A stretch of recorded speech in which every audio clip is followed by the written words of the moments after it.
много различно предстоящите празници и ще бъда много кратък, за да може да се съсредоточите добре.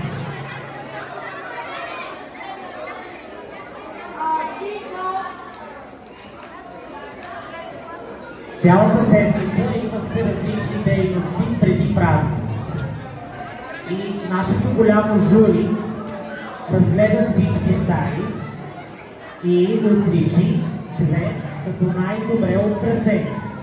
Първата стая отсъстваше на най-мъничките и тя е на първия клас.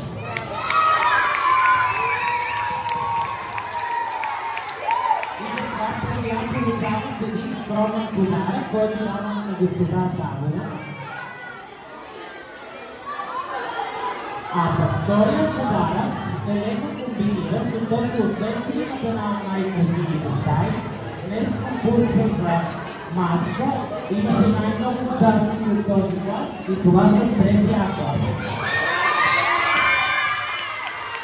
И за това се конкурсът е два подаръка. Лекова, защото давам и на госпожа Пиперова и тя ще ги донесе.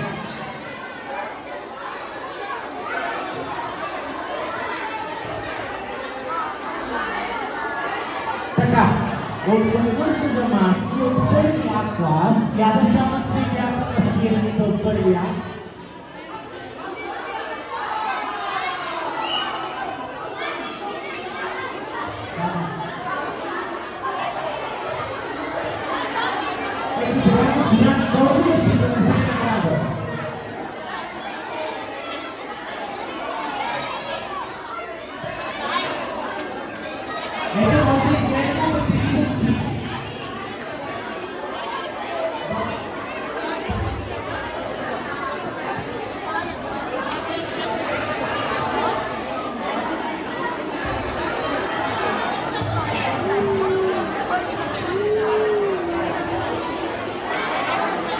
Следващата награда е от втория клас.